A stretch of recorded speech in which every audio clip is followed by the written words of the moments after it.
ఇవన్నీ వ్యవహారాలు పెండింగ్ ఉన్నాయి, మనం చేయలేకపోయినా వాళ్ళు ఏదో ప్రయత్నం చేస్తారు, కొంత సమయం ఇవ్వాలి. ఎందుకు ఇట్లా మీరు ఏది పడితే అది మాట్లాడుతారు? మన పిల్లలు స్కూల్లో పక్కల పిల్లల్ని కొట్టేస్తానో, ఆ పక్క పిల్లలు పెన్సిల్ రబ్బరు ఎత్తుకొస్తానో, తల్లిదండ్రులు మనం ఏం చెప్తాం, ఇట్లా తప్పు చేయదు, పక్కోడు హోంవర్క్ చేసుకుంటూ ఆ నోట్బుక్లో పేజీలు చించుకొని చించి చెత్తపుట్టలు వేసిరు అనుకో, వీడు హోంవర్క్ చేయడు. పక్కోడు నోట్బుక్లో నేను స్కూల్లో ఉన్నప్పుడు చూసేది, క్లాస్ టీచర్ గిన హోంవర్క్ గురించి అడిగితే పక్కోళ్ళు చేసి మనం చేయకపోతే మనం తిడతారని కొంతమంది పిల్లలు మన నోట్బుక్ ఒక ఆడబెట్టి పక్కకు పోవంగాని మనం చేసిన హోంవర్క్ పేజీలు చించేసి బయట వాడేసి వచ్చేటోళ్ళు. ఎందుకంటే వాడు చేయలేదు, నేను చేయలేదు, ఇద్దరం సమానమే. ఇక వేరే వేరే లాగా టీచర్ చూడదు కదా, చేసినోడు ఉంటే చేయనోడి సంగతి తెలుస్తుంది కదా. సేమ్ అట్లనే మీ పిల్లలు ఇద్దరిని మా మీదకి ఉసిగొల్పి ఎందుకు ఇట్లా చేస్తున్నారు చంద్రశేఖరరావు గారు? పెద్దరికం నీకు మంచిదా? తెలంగాణ సమాజంలో నువ్వే పెద్ద మనిషిని అని చెప్పుకుంటున్నావు కదా, మాకేం అభ్యంతరం లేదు. మీకంటే పెద్ద మనిషి కేశవరావు గారి పక్కలు ఉన్నారు.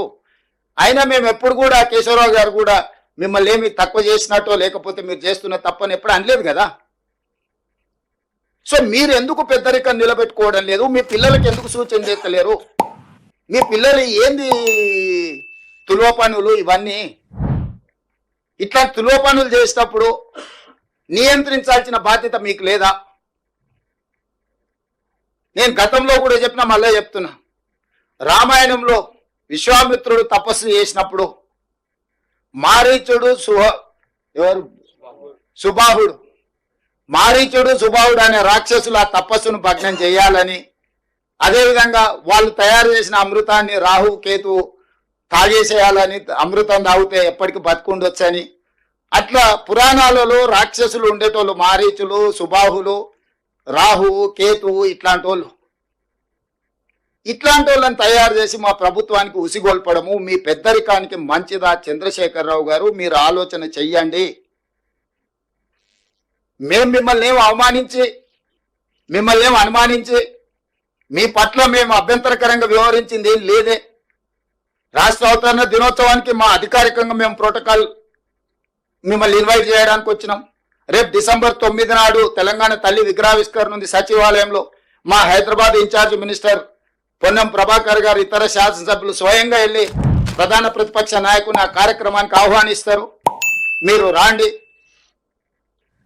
ఇది మనందరం కలిసి చేసుకునే పండగ, మనందరం కలిసికట్టుగా ఉన్నామని కనిపించే పండుగ. తమిళనాడు ఒక్కసారి చూడండి, ఎన్ని రాజకీయాల్లో ఉన్నా స్టేట్ ఇష్యూ వస్తే తమిళనాడులో ఉండే 39 మంది ఎంపీలు ఒక్కటై ఢిల్లీ మీద కొట్లాడి ఆ రాష్ట్రానికి రావాల్సిన నిధులు, జల్లికట్టు వాళ్ళ సాంప్రదాయబద్ధమైన ఒక అంశం వచ్చినప్పుడు మూకుమ్మడిగా అందరు ఏకమై నించోని నిలబడి కొట్లాడి తమిళనాడు వాళ్ళకి కావాల్సినవి రాబట్టుకుంటున్నారు.